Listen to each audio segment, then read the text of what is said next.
दोस्तों नमस्कार, उम्मीद करता हूँ आप सब लोग अच्छे होंगे। तो लास्ट एपिसोड में हमने पीरियोडिक फंक्शंस को देखा था कि पीरियोडिक फंक्शंस जो हैं वो उनका पीरियड कैसे निकालते हैं, और मेनली हम अपने आप को रोक रहे थे साइनोसॉइड्स की तरफ ही, मतलब वहीं तक हम रोक रहे थे। फिजिक्स के लिए सच बताऊँ तो वही काफ़ी है, आपको tan थीटा या कोट थीटा के पीरियड में जाने की ज़रूरत नहीं है।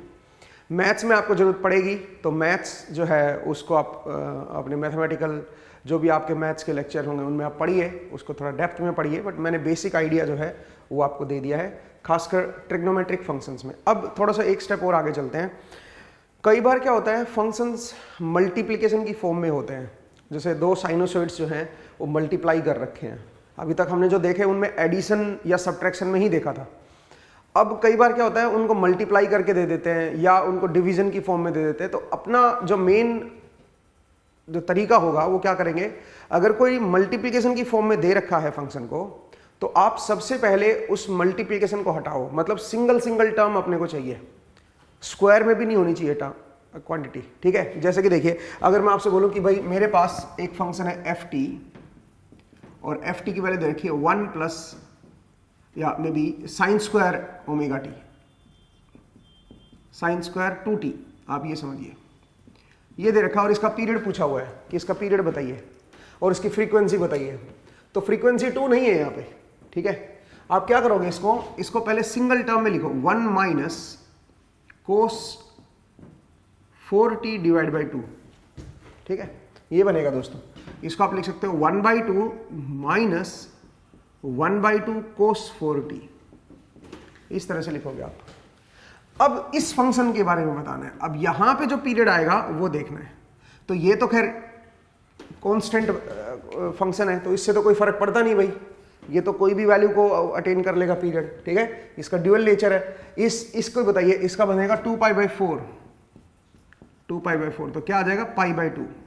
ओमेगा की वैल्यू 4 है, 4 रेडियन पर सेकेंड। इसकी जो फ्रीक्वेंसी है वो 4 रेडियन पर सेकेंड है, वो 2 नहीं है, ठीक है ना। तो ध्यान दीजिएगा दोस्तों, इस तरह से आपको क्या करना है, इसको अलग अलग करना है, पहले सिंगल टर्म बनानी है, सिंगल टर्म बनानी, मल्टीपल पावर नहीं चाहिए अपने को, मल्टीप्लिकेशन में नहीं चाहिए अपने को। जैसे कि अगर मैं अगला फंक्शन लूं और अगर मैं बोलूं कि F T is equal to sine 2t into cos 3t, आपको बताना है इसका पीरियड क्या होगा। अगर ये पीरियोडिक फंक्शन है तो इसका पीरियड क्या होगा। तो सबसे पहला स्टेप क्या करेंगे, सबसे पहला स्टेप इनको अलग अलग करो। तो कैसे करोगे, आप 2 से इसको मल्टीप्लाई करो और 2 से डिवाइड करो, ठीक है, कोस 3t। मैंने 2 से मल्टीप्लाई कर दिया एंड 2 से डिवाइड भी कर दिया, सही है भाई। ये मेरे पास क्या आ गया, एफ टी। तो सबसे पहला स्टेप है, इस तरह से आप मल्टीप्लाई एंड डिवाइड कर दो 2 से। फिर ये जो क्वांटिटी है इसको आप अलग अलग करो, तो ये 1/2 आ गया, और ये क्या होता है 2 sine A into cos B, क्या होता है sine of a plus B,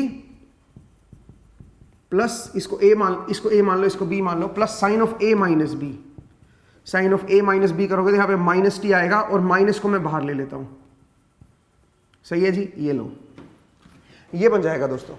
इसको अगर आप अलग अलग करोगे तो ये बन जाएगा 2 sine A into cos B है, तो sine of a plus B plus sine of a minus B.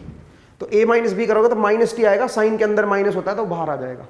तो अब आप इसको ऐसे लिख सकते हो 1/2 sine of 5t minus 1/2 sine of t। अगर मैं पूछूं बताओ इसका पीरियड क्या होगा और इसकी फ्रीक्वेंसी क्या होगी इस सिग्नल की, ये जो सिग्नल है इसकी फंडामेंटल पीरियड बताओ और इसकी फ्रीक्वेंसी बताओ। तो फ्रीक्वेंसी 5 नहीं बोलेंगे या फ्रीक्वेंसी 1 नहीं बोलेंगे, इसका कोएफिशिएंट 1 है, क्योंकि ओवरऑल फंक्शन की फ्रीक्वेंसी पूछी है। तो ओवरऑल फंक्शन की फ्रीक्वेंसी जो है वो ओवरऑल फंक्शन के पीरियड से निकल के आएगी। तो पहले ओवरऑल फंक्शन का पीरियड बताना पड़ेगा। तो इसका पीरियड बताइए भाई, t1 क्या निकल के आएगा, t1 आएगा 2π/5, और t2 क्या आएगा बताओ जरा, t2 आएगा 2π/1। इसका कोफिशिएंट t का 1 है ना, तो यहाँ पे बनेगा 2π/1, यहाँ पे बनेगा 2π/5। अब t1/t2 करके देखो, रैशनल आ रहा है, t1/t2 करके देखोगे तो रैशनल नंबर आएगा, और अगर रैशनल नंबर आएगा तो ओवरऑल फंक्शन कैसा होगा मेरा, पीरियोडिक होगा। तो अगर पीरियोडिक होगा तो पीरियड क्या बनेगा इसका, अगर मैं इसका पीरियड निकालूं तो इसका पीरियड क्या होगा, न्यूमरेटर का एलसीएम ले लो, डिनोमिनेटर का एचसीएफ ले लो। तो न्यूमरेटर का एलसीएम 2π हो जाएगा, डिनोमिनेटर का एचसीएफ 1 हो जाएगा। तो इसका मतलब ओवरऑल जो पीरियड आएगा वो 2π आएगा। अब अगर मैं ओवरऑल फ्रीक्वेंसी पूछा होता आपसे तो वो होता 2π/t, और टी की वैल्यू हमारे पास ये आ गई है, ठीक है, ये पुट कर देंगे यहाँ पे, तो ओवरऑल जो फंक्शन की ओवरऑल फ्रीक्वेंसी आएगी वो आएगी 1 रेडियन पर सेकेंड, 1 रेडियन पर सेकेंड। सही है भाई, इस पूरे फंक्शन की ओवरऑल फ्रीक्वेंसी अगर निकालनी होगी तो 1 रेडियन पर सेकेंड निकालेंगे। तो मुझे उम्मीद है आपको ये समझ आया कि किस तरह से आपके मल्टीप्लिकेशन में ऐसे फंक्शन आ जाए या पावर में आ जाए तो उनको कैसे करना है। इसको एक थंब रूल बना के रखो, जब भी कोई इस तरह के फंक्शंस हो जिनमें मल्टीप्लाई हो रखा हो, मल्टीपल पावर हो, तो उनको आइसोलेट करेंगे, सिंगल टर्म में लेके आएंगे, सिंगल टर्म में ले आओ और उसके बाद फिर वही कंसेप्ट लगा दो जो आपने पहले पढ़ा है। ठीक है, तो ये तरीका है आपको पीरियड निकालने का। अब यहां पे कई और दिक्कतें भी आती हैं। ठीक है, जरा देखिए दोस्तों, कई बार क्या करते हैं, कई बार मोड ले लेते हैं। अब मोड लेने से चीजें कॉम्प्लिकेट हो जाएंगी।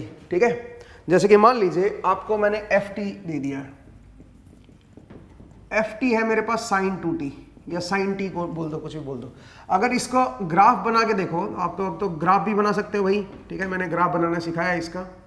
तो ये साइन वेव है, तो इस तरह से ग्राफ आएगा। ठीक है, नाउ द क्वेश्चन इज, ये 0 है, t इक्वल टू 0, यहाँ पे क्या लिखोगे, ये पाई बनना चाहिए इस पॉइंट पे। तो पाई बनाने के लिए पाई/2 लिखो यहाँ पे, ये पाई/2, ये पाई बन गया, ये 3 पाई/2। सही है, तो इस तरह से ये बनेगा और ये हाइट जो है ये 1 बनेगी और ये बनेगी मेरी -1। ये बनेगा मेरा ft, ये बनेगा मेरा ft सिग्नल। ठीक है, अब अगर आपके पास ft आ गया है, अगर मैं इसका मोड ले लूं, अगर मैं gt बोलूं और मैं बोलूं कि भाई मोड ऑफ sin 2t, फिर कैसे निकालोगे? मोड लेने का मतलब क्या होता है? मोड लेने का मतलब होता है जितने भी नेगेटिव चीज है उन सबको पॉजिटिव बना देना। तो ये जो नेगेटिव वाला हिस्सा था ना, ये भी ऊपर आ जाएगा। तो इसका ग्राफ कैसे बनेगा दोस्तों, जरा देखिए। मोड लेने से जो इसका ग्राफ बनेगा वो कुछ इस तरह का बनेगा। अब ठीक है भाई, ये 0 है, ये पाई/2 है, ये पाई है, ये 3 पाई/2 है और ऐसे ही पीछे भी आ जाएगा और ये हाइट आ जाएगी 1। तो ये बन जाएगा मोड ऑफ sin 2t। ठीक है, इस तरह से बनाएंगे। अब इसका पीरियड क्या हो गया बताओ? इसका पीरियड हो जाएगा पाई, इसका पीरियड हो जाएगा पाई। तो इसका मतलब जो भी ये साइन एंड कोस हैं, याद रखिए मोड लेने से इनका पीरियड जो है वो आधा हो जाता है, हाफ हो जाता है। बट यहां पे एक बड़ा कंफ्यूजन है, यहां पे एक बड़ी दिक्कत है। क्या दिक्कत है? इसमें तो ठीक है, आपने मोड लिया और पीरियड पाई जो था वो पहले, वो अब पाई/2 आ गया। बट जैसे कई फंक्शन, इसमें तो देखो आइसोलेटेड टर्म थी, सिंगल टर्म थी। कई बार क्या होता है, ऐसी 3-4 टर्म ऐड या सबट्रैक्ट करके लिखी होती हैं और उनका मोड ले रखा होता है और ओवरऑल पीरियड पूछा होता है, वहां पे दिक्कत हो सकती है। ठीक है, जैसे कि जरा देखिए, कई बार जो है पीरियड मोड लेने से आधा नहीं होता है, हाफ नहीं होता कई बार मोड लेने से। आप बोलोगे कैसे? जरा देखिए सर, अगर मैं एक फंक्शन ऐसा लूं जो इस तरह का फंक्शन है,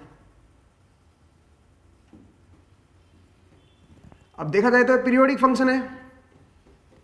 ग्राफ से देखो, t दे रखा है सेकेंड्स में, 0 1 2 3 4 5 6 7 8। ये हाइट मान लीजिए मेरी 2 और ये हाइट है मेरी -1। ये फंक्शन है ft।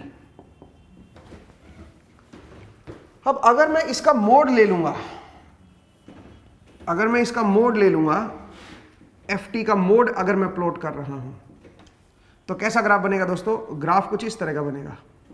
यहां पे 2 रहेगी और उसके बाद 3 बन जाएगी, फिर उसके बाद 2 आ जाएगा, फिर 3 बन जाएगा। अब आप बताओ इसका पीरियड क्या आएगा? तो चलिए लिखता हूं, ये 0 है, ये 1 है, ये 2 है, ये 3 है, 4 5, ये 6 7 8, इस तरह से अभी, और ये t मेरा सेकेंड्स में है। ठीक है, तो अब जरा देखिए, ये हाइट है मेरी 1, ये हाइट है मेरी 2, ये हाइट है मेरी 1। सही है। अब अगर आप ध्यान से देखें तो फिर से 3 के बाद रिपीट कर रहा है ये, तो इसका मतलब स्टिल पहले भी टाइम पीरियड क्या था? पहले भी टाइम पीरियड 3 था, अब भी टाइम पीरियड 3 है। तो यहां पे मोड लेने पे आपका पीरियड क्या रहा? सेम रहा। तो मोड लेने से जरूरी नहीं है पीरियड हाफ हो, बट अगर ये सिंगल टर्म्स हैं, साइन हो गया, कोस हो गया, ठीक है, तो इन टर्म्स में मोड लोगे तो आपका पीरियड हाफ हो जाएगा। क्यों? क्योंकि इनमें जो पीरियड है, पूरा पीरियड, अगर मैं उसका आधे पीरियड पे आ जाऊं, अगर उसके हाफ पे आ जाऊं, यहां पे देखूं, तो जैसा 0 से t/2 है उसका उल्टा है t/2 से t। 0 से t/2 जो है उसका उल्टा है t/2 से लेके t तक। तो इसलिए ऐसे केस में आपको जो है मोड लोगे तो पीरियड क्या हो जाएगा? हाफ हो जाएगा। अब आप बोलोगे सर ऐसे याद कैसे रहेगा? चलिए जरा देखते हैं, जरा मैं आपको एक और शॉर्टकट देने की कोशिश करता हूं जिससे आप जो है ध्यान रखोगे कि कब जो है वो मेरा पीरियड हाफ होगा, कब मेरा पीरियड जो है वो हाफ नहीं होगा। देखो पीरियोडिक होने की क्या कंडीशन है, पीरियोडिक फंक्शन होने की क्या कंडीशन है। अगर मैथमेटिकल वे में चलें तो अगर कोई फंक्शन है उसकी मैं t0 पे वैल्यू चेक करता हूं, वही वैल्यू मेरी कहां पे आ रही है? t0 प्लस t पे आ रही है या माइनस t पे आ रही है। मैं अगर उसको t0 पे चेक किया और फिर t0 से कैपिटल T लेंथ आगे चला, कैपिटल T कोई लेंथ है, उतनी लेंथ में आगे चला t0 वाले पॉइंट से, और ये दोनों बराबर आगे एक दूसरे के, जरूरी नहीं आगे चलो, पीछे चल सकते हो आप। तो अगर ये बराबर आ गए, इसका मतलब ये ft कैसा है मेरा? ft मेरा पीरियोडिक है। आप बोलोगे सर ये t0 क्या है? t0 कोई भी इंस्टेंट है, ठीक है, पीरियोडिक है विद पीरियड t। मेरा पीरियड t का ये पीरियोडिक फंक्शन है। मैं जस्ट एक एग्जांपल ले रहा हूं, जैसे कि देखिए दोस्तों, मान लीजिए मैं बोलूं कि भाई मेरे पास ये एग्जांपल है एक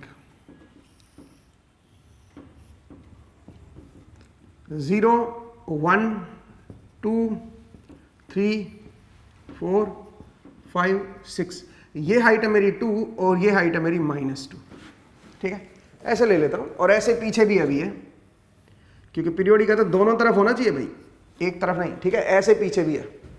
अब सुनिए, अगर मैं देखना चाहूं कि ये पीरियोडिक है कि नहीं है, तो ये तो आपको वैसे भी नजर आ रहा होगा कि पीरियोडिक है, क्योंकि ये जो पॉइंट है ये यहां पे फिर से रिपीट कर रहा है, सेम कैप जो है फिर से यहां पे आ गई है। तो इसका मतलब ये तो मुझे देखते ही पता चल गया कि इसका पीरियड क्या है? 4 है। ग्राफ का तो यही फायदा होता है कि देखते ही बता सकते हो आप। बट जरा ये कंडीशन को चेक करते हैं कि ये कंडीशन कैसे हम फंक्शन के ऊपर अप्लाई करते हैं। तो आप क्या करो, कोई भी इंस्टेंट ले लो t0। सोचिए मैंने ये इंस्टेंट ले लिया t0 मेरा 1 ले लिया। अब इससे क्या करना है मुझे? ऐसी लेंथ आगे चलना है जिस पे रिपीट हो जाए। तो कितनी लेंथ आगे चलोगे तो रिपीट करेगा बताओ? 4 लेंथ आगे चलोगे तो 5 पे पहुंच जाओगे और फिर से रिपीट करेगा। फिर 4 लेंथ पीछे आगे देखो, फिर से वही वैल्यू रिपीट हो गई। इसका मतलब क्या हुआ बताओ? इसका मतलब ये पीरियोडिक फंक्शन है। कोई भी इंस्टेंट t0 देखोगे, उससे अगर 4 लेंथ आगे चले जाओगे तो वही वैल्यू रिपीट होगी। जैसे कि यहां पे देखो, हाफ वैल्यू ले ली मैंने, ये वैल्यू यहां पे आ गई। अब इससे आप क्या करो, आप 4 लेंथ आगे चले जाओ तो यहां पे पहुंच जाओगे और यहां पे ये वैल्यू आएगी। अब ये दोनों देखो बराबर है। ऐसे पीछे भी देख सकते थे आप 4 लेंथ, तो ये वैल्यू बराबर आनी चाहिए। अगर बराबर आ रही है तो इसका मतलब पीरियोडिक फंक्शन है और इसका पीरियड जो होगा वो 4 होगा। तो आप पॉइंट को समझिए, t0 कोई रैंडम पॉइंट है। मैं उस कोई भी रैंडम पॉइंट पे उसकी वैल्यू देख रहा हूं और फिर क्या कर रहा हूं, फिर ऐसी लेंथ उससे आगे चल रहा हूं जिसके बाद वही वैल्यू रिपीट हो रही है। तो 4 लेंथ आगे चला, वही वैल्यू रिपीट हो रही है। फिर 4 लेंथ पीछे चल के देखो, वही वैल्यू रिपीट हो रही है। फिर कोई दूसरा t0 उठा के देख लो और फिर उससे 4 लेंथ आगे चल के देखो, वही वैल्यू रिपीट हो रही है। पीछे आगे देखो, वही वैल्यू रिपीट हो रही है। उसको बोलते हैं पीरियोडिक फंक्शन। ये तो हमें पहले भी पता था। बट मोड लेने से पीरियड हाफ कब होता है? जब ये कंडीशन सेटिस्फाई होनी चाहिए, इसके साथ साथ एक और कंडीशन भी सेटिस्फाई होनी चाहिए। कौन सी? अगर मैं बोलूं कि t0 पे मैंने कोई वैल्यू चेक की और फिर मैं t/2 आगे या पीछे आ गया, इस बार मैं t नहीं आ गया, t/2 आ गया पीछे आया। t क्या है? पीरियड है। t/2 आ गया पीछे आया। अगर ये वैल्यू एक दूसरे के ऑपोजिट हो जाएं तो समझ लो कि भाई मोड लोगे तो पीरियड मेरा हाफ हो जाएगा। ठीक है, कोई भी फंक्शन हो, ये ध्यान रखिए। इस कंडीशन को आप लगा सकते हो। चलिए जरा चेक करते हैं, इसमें देखते हैं मोड लेने से फंक्शन हाफ हो। ये तो खैर देखते ही बता सकते हो आप लोग, इसमें तो खैर देखते ही बता सकते हो आप लोग, ठीक है, कि भाई मोड लोगे तो ये ऊपर आ जाएगा ट्रायंगल, ठीक है, और पीरियड क्या हो जाएगा? 4 की बजाय 2 हो जाएगा। बट यहां पे क्या ये कंडीशन सेटिस्फाई हो रही है? बिल्कुल हो रही है। देखो t की वैल्यू 4 है तो t/2 की वैल्यू क्या हो जाएगी? t/2 की वैल्यू हो जाएगी 2। t/2 की वैल्यू क्या हो जाएगी? 2। सही बात है। अब 1 पे मैंने कोई वैल्यू चेक की और उससे 2 लेंथ आगे आ गया, 2 लेंथ यहां पे है, ये दोनों वैल्यू एक दूसरे के क्या है? ऑपोजिट है। ऑपोजिट है तो मोड लोगे तो पीरियड क्या हो जाएगा? हाफ हो जाएगा। ठीक है। अब जरूरी नहीं है यही कोई वैल्यू लेनी, यहां पे कोई वैल्यू ले लो। ठीक है भाई, आपने ये वैल्यू ली थी और ये एक दूसरे के ऊपर आ गई। अब आप ये वैल्यू ले लो, तो जितना आप इसमें आगे चल रहे हो उतना ही आप इधर भी आगे चलो, तो जितना ये पॉजिटिव है उतना ही यहां पे क्या आएगी? फिर बताओ वैल्यू नेगेटिव आएगी। भाई आपने यहां पे कोई वैल्यू ली है 1.5 पे, तो फिर इससे 2 आगे आ जाओ, 3.5 पे देखो वैल्यू, वो एक दूसरे के ऑपोजिट होनी चाहिए। अगर ऐसा आ जाए तो इसका मतलब क्या हो जाएगा? पीरियड मेरा, उस फंक्शन का पीरियड मोड लेने से पीरियड हाफ हो जाएगा। ये आप याद रख सकते हो। ठीक है, तो यही चीज हम इक्वेशंस में भी चेक करेंगे। जैसे कि देखिए मैं रब कर रहा हूं इसको,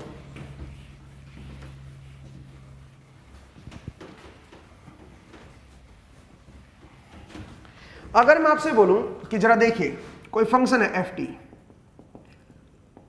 sin 1/2t plus cos 1/4t, मुझे इसका पीरियड चाहिए। पहले यही फंक्शन लेते हैं 1 मिनट के लिए, मुझे इसका पीरियड चाहिए। तो इसका पीरियड कैसे निकालेंगे जरा देखते हैं। t1 बताओ क्या बनेगा? 2π/2 और t2 क्या बनेगा बताओ? 2π डिवाइड बाई 1/4। तो ये क्या बन जाएगा? ये बन जाएगा 4π, ये बनेगा t1, और t2 क्या बनेगा दोस्तों? वो बनेगा 8π। ठीक है, t2 बन जाएगा 8π। अब आप बताओ ओवरऑल पीरियड, तो इनका रेशियो तो रेशनल आएगा, तो ओवरऑल पीरियड क्या बनेगा? न्यूमरेटर का एलसीएम ले लो और डिनोमिनेटर का एचसीएफ ले लो। तो न्यूमरेटर का एलसीएम बनेगा 8π और डिनोमिनेटर का एचसीएफ बनेगा 1। सही है भाई, तो टाइम पीरियड आ गया 8π। सही है। अब मैं इसका मोड ले लेता हूं, देखते हैं मोड से पीरियड हाफ होगा कि नहीं होगा। मोड लेने से मेरा पीरियड 4π बनना चाहिए, अगर पीरियड हाफ हो रहा है तो 4π बनना चाहिए भाई। अब मुझे देखना है कि बनेगा कि नहीं बनेगा 4π। तो कैसे देखोगे ये कि पीरियड मेरा हाफ बनेगा कि नहीं बनेगा? तो उसके लिए आप क्या कर सकते हो जरा देखिए। उसके लिए आप t/2 की वैल्यू निकालो। t/2 क्या आएगा बताओ जरा? 4π। अगर t मेरा 8π है तो t/2 क्या हो जाएगा? मेरा 4π हो जाएगा दोस्तों। सही है। अब एक काम करते हैं, इस पे कोई भी इंस्टेंट पे वैल्यू निकालते हैं। तो मैं कोई इंस्टेंट t0 इंस्टेंट ले लेता हूं और t0 की वैल्यू ले लेता हूं मैं पाई वैल्यू देख लेता हूं। मुझे चेक करना है वो t/2 वाली कंडीशन, अगर वो सेटिस्फाई कर रही है तो इसका अगर मैं मोड लूंगा तो पीरियड हाफ हो जाएगा। ठीक है, तो जरा देखिए दोस्तों, मैं t0 पे चेक कर रहा हूं, t0 इक्वल टू पाई पे चेक कर रहा हूं। t0 इक्वल टू पाई पे क्या बनेगा बताओ जरा? फंक्शन की वैल्यू क्या बनेगी? sin π/2। t0 t की वैल्यू t0 ले लो ना यार, पाई पुट कर लो यहां पे। तो देखो f t0 क्या बनेगा? f t0 will be equal to sin π/2 plus cos π/4। बोलिए दोस्तों, sin π/2 1 बनेगा और cos π/4 1/√2 बनेगा। ये वैल्यू आएगी t0 पे। अब एक काम कर रहा हूं, मैं t0 प्लस t/2 ले रहा हूं। ये क्या बन जाएगा? t0 की वैल्यू पाई है और t/2 की वैल्यू क्या हो जाएगी बताओ? t की वैल्यू मेरी ये 8π है, तो t/2 की वैल्यू क्या हो जाएगी बताओ? t/2 की वैल्यू क्या हो जाएगी? t/2 की वैल्यू हो जाएगी 4π।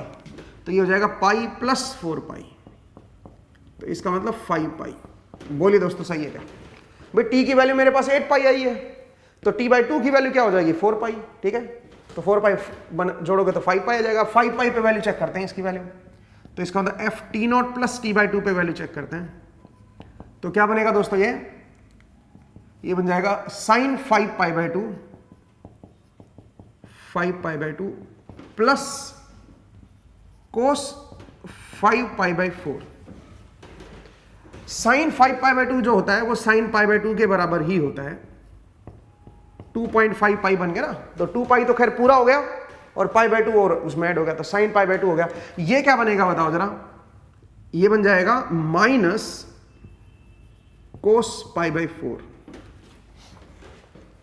ये बनेगा cos ऑफ पाई प्लस π/4। तो थर्ड क्वाड्रेंट में चला गया, तो इसको मैं माइनस cos π/4 लिख सकता हूं। सही है। अब बताओ इसकी वैल्यू क्या बनेगी, इसकी वैल्यू 1 बनेगी और इसकी बनेगी 1/-1, ये बनेगी 1/√2। तो ये वैल्यू आएगी दोस्तों, ये बनेगा f of t0 plus t/2। तो क्या ये वैल्यू और ये वैल्यू एक दूसरे के ऑपोजिट हैं? ऑपोजिट नहीं है। तो इसका मतलब यहां पे अगर मैंने मोड ले लिया, अगर मैंने इसका मोड ले लिया फंक्शन का, अगर मैंने ये लिख दिया, तो क्या इसका पीरियड हाफ होगा? नहीं जी, इसका पीरियड हाफ नहीं होगा। इसका पीरियड स्टिल क्या रहेगा? 8π ही रहेगा। ठीक है भाई, तो ध्यान दीजिएगा दोस्तों, कई बार जो है इस तरह के क्वेश्चन जो हैं वो आपसे आ जाते हैं। तो आप देखो जो ओवरऑल फंक्शन है उसमें ये t/2 वाली कंडीशन सेटिस्फाई हो रही है कि नहीं हो रही, ये एक दूसरे के ऑपोजिट होनी चाहिए। t0 पे जो वैल्यू निकाली है और t0 प्लस t/2 पे जो वैल्यू निकाली है, अगर एक दूसरे के ऑपोजिट हैं तो मोड लेने से आपका जो पीरियड है वो हाफ हो जाएगा, याद रखिएगा। ठीक है, तो ये कंडीशन है। इस कंडीशन को थोड़ा सा अगर ध्यान में रखेंगे तो आपको मोड में भी दिक्कत नहीं आएगी। ठीक है, हाँ, अगर यहां पे इंडिविजुअल का मोड लिया होता फिर कैसे करते हैं? ये तो पूरे फंक्शन का मोड है। अगर मैं मान लीजिए ऐसे लिखता कि कोई फंक्शन है ft और उसमें इंडिविजुअल क्वांटिटी का मोड ले रखा है, sine of half T plus cos of 1/4t, फिर तो कोई दिक्कत ही नहीं है। फिर तो इसका पीरियड क्या है बताओ? इसका पीरियड पहले क्या रहा था? 4π, उसका हाफ करो अब यहां पे, क्योंकि आइसोलेटेड टर्म है, सिंगल टर्म है। सिंगल साइन या कोस आ रखा हो तो कुछ नहीं सोचना, हाफ हो जाएगा, क्योंकि सिंगल टर्म जो होती है उसमें ये कंडीशन सेटिस्फाई करेगी। जो सिंगल टर्म होती है उनके अंदर ये कंडीशन सेटिस्फाई होगी, चाहे वो साइन हो चाहे वो कोस हो। तो इसका मतलब इसका जो पीरियड होगा उसका सीधा सीधा हाफ कर दो। इसका पीरियड क्या था बताओ जरा? 4π, तो उसका हाफ कर दोगे तो क्या आ जाएगा? 2π। यहां पे बताइए इसका पीरियड क्या था? इसका पीरियड था 8π, उसका हाफ करोगे तो क्या हो जाएगा? 4π। ये लो जी, तो इनका मैंने इंडिविजुअल पीरियड निकाल दिया। अब दोनों का रेशियो जो है वो रैशनल नंबर है, तो इसका मतलब क्या करेंगे बताओ? ओवरऑल पीरियड कैसे निकालेंगे? ओवरऑल पीरियड के लिए न्यूमरेटर का एलसीएम ले लो और डिनोमिनेटर का HCF ले लो। तो ओवरऑल पीरियड क्या आ जाएगा मेरे पास? 4π आ जाएगा दोस्तों। ठीक है, तो मुझे उम्मीद है आपको यह समझ आया कि किस तरह से इस फंक्शन का, ये वाले फंक्शन का ओवरऑल पीरियड हम कैसे कैलकुलेट करें। ठीक है, तो ये इंपॉर्टेंट था, इसको आप ध्यान रखिएगा। ठीक है, चलिए दोस्तों, मैं इसको रब कर रहा हूं। ठीक है, एंड मैं उम्मीद कर रहा हूं कि आपको ये मोड लेने वाला जो कंसेप्ट है ये समझ आया कि कई बार इंडिविजुअली मोड ले लिया जाता है और कई बार पूरे फंक्शन का मोड होता है। तो वहां पे आप कैसे चेक करोगे कि मेरा पीरियड जो है वो हाफ होगा या नहीं होगा। अब कुछ क्वेश्चंस कर लेते हैं। ठीक है, अब जरा कुछ क्वेश्चंस कर लेते हैं और उनको जरा देखते हैं। भाई देखिए, मेरे पास एक क्वेश्चन है, ft की वैल्यू आपको दे रखी है te⁻²t आयोटा। मुझे ये देखना है कि ये पीरियोडिक है या नहीं है। तो देखो ये कॉम्प्लेक्स फंक्शन आ गया ना, आयोटा आने की वजह से कॉम्प्लेक्स एक्सपोनेंशियल बन गया है। तो और ये यूलर फॉर्म है दोस्तों, तो मैं इसको पोलर फॉर्म में लिख लूं, t⁻²t। इसका मतलब टाइम के साथ जो ओरिजिन से जो डिस्टेंस है वो क्या होती जा रही है? वो मेरी बढ़ती जा रही है। और जो एंगल है वो भी टाइम के साथ क्या होता जा रहा है? बढ़ते जा रहा है। तो अब जरा देखिए, t = 0 पे ओरिजिन से डिस्टेंस 0 थी, इसका मतलब फंक्शन मेरा बिल्कुल ओरिजिन पे था और एंगल भी 0 था। जैसे से मैं टाइम को बढ़ाऊंगा वैसे वैसे मेरा ओरिजिन से डिस्टेंस बढ़ेगी और एंगल भी बढ़ेगा। ठीक है, ये मेरी कौन सी प्लेन है? ये मेरी कॉम्प्लेक्स प्लेन है भाई, ये रियल एक्सिस है और ये मेरी इमेजिनरी एक्सिस है। तो अब जैसे से मैं टाइम को बढ़ाऊंगा वैसे वैसे ओरिजिन से डिस्टेंस मेरी बढ़ती जाएगी और एंगल भी बढ़ता जाएगा। तो इसका जो ग्राफ आएगा वो कुछ इस तरह का आएगा दोस्तों। ये लौट के नहीं आ रहा उसी पॉइंट पे। तो इसका मतलब क्या बन गया ये बताओ? ये बन गया ए पीरियोडिक फंक्शन। ए पीरियोडिक फंक्शन। ठीक है भाई, तो मुझे उम्मीद है आपको ये समझ आया। ठीक है, कॉम्प्लेक्स फंक्शन को जरा पकड़िए कि कॉम्प्लेक्स फंक्शन कैसे हम देखते हैं। नेक्स्ट जरा देखिए, अगर मैं बोलूं कि भाई मेरे पास मान लीजिए 2 ए पीरियोडिक फंक्शन है, 2 या 2 से ज्यादा भी ले सकते हो, क्या उनका सम, एडिशन या उनका सब्ट्रैक्शन कभी पीरियोडिक हो सकता है? मेरे पास 2 ए पीरियोडिक फंक्शंस हैं, क्या उनका एडिशन या सब्ट्रैक्शन कभी पीरियोडिक हो सकता है? बिल्कुल हो सकता है। जरा देखिए, एक फंक्शन मेरा इस तरह का है, एक ft है, ये ए पीरियोडिक फंक्शन है भाई, मैं ए पीरियोडिक ले रहा हूं, ए पीरियोडिक। जरा देखिए ये इस तरह का है, ये फंक्शन मेरा ए पीरियोडिक फंक्शन है भाई। क्यों ए पीरियोडिक है? आप बोलोगे सर कहां ए पीरियोडिक है? तो पीरियोडिक है। अरे इधर नहीं बना रहा, इधर 0 है भाई। पीरियोडिक फंक्शन इधर भी रिपीट करना चाहिए, इधर भी उसका एक पीरियड की जो लेंथ है वो रिपीट करनी चाहिए। इधर तो रिपीट कर रहा है, ये आप देख सकते हो, जो 2 लेंथ है इसकी, ये जो 2 वाला है यहां तक का, वो बार बार आ रहा है, ठीक है, आगे, बट इस तरफ नहीं आ रहा, तो इसका मतलब ए पीरियोडिक है। एक और फंक्शन ले लेता हूं, एक और फंक्शन ले लेता हूं, और वो है मेरा GT, वो भी मैं ए पीरियोडिक ले रहा हूं, और वो इस तरफ ले रहा हूं भाई 0, -1, -2, -3, ठीक है। ये भी मेरा ए पीरियोडिक है भाई। क्यों ए पीरियोडिक है? क्योंकि आगे की तरफ नहीं है, ठीक है, ये पीछे की तरफ है। बट अगर मैं दोनों को जोड़ूंगा, अगर मैं FT प्लस GT को बनाऊंगा दोस्तों, तो कैसा बनेगा बताओ जरा। अगर मैंने FT प्लस GT कर दिया, दोनों को ऐड कर दिया, तो एडिशन से फंक्शन मेरा कंप्लीट हो जाएगा, ठीक है। और कैसा बन जाएगा ये बन जाएगा पीरियोडिक, ये बन जाएगा पीरियोडिक, ठीक है भाई। तो मुझे उम्मीद है आपको समझ आया। तो ऐसा हो सकता है कि 2 ए पीरियोडिक फंक्शंस का एडिशन या सब्ट्रैक्शन में भी पीरियोडिक हो भी सकता है, ठीक है, ध्यान रखिएगा। बट एक कंडीशन नहीं हो सकती, क्या? अगर एक पीरियोडिक है और एक ए पीरियोडिक है, और उनका अगर मैं सम करूंगा, तो वो कभी पीरियोडिक नहीं बनेगा। अगर या तो दोनों ए पीरियोडिक हों, तो पीरियोडिक हो सकता है, उन दोनों का सम, एडिशन या सब्ट्रैक्शन या मल्टीप्लिकेशन, वो पीरियोडिक हो सकता है, ठीक है। बट अगर एक पीरियोडिक है और एक ए पीरियोडिक है, उनका अगर मैं एडिशन या सब्ट्रैक्शन कर रहा हूं, तो पक्का ए पीरियोडिक आएगा दोस्तों, याद रखिएगा।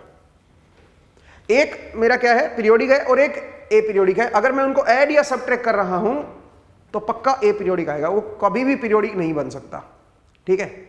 हाँ, दोनों अगर ए पीरियोडिक हैं, तो उनका एडिशन सब्ट्रैक्शन क्या हो सकता है, मे बी पीरियोडिक, ठीक है। ये चीज आपको ध्यान रखनी है, जैसा कि मैंने एक एग्जांपल ले लिया आपके सामने, ठीक है।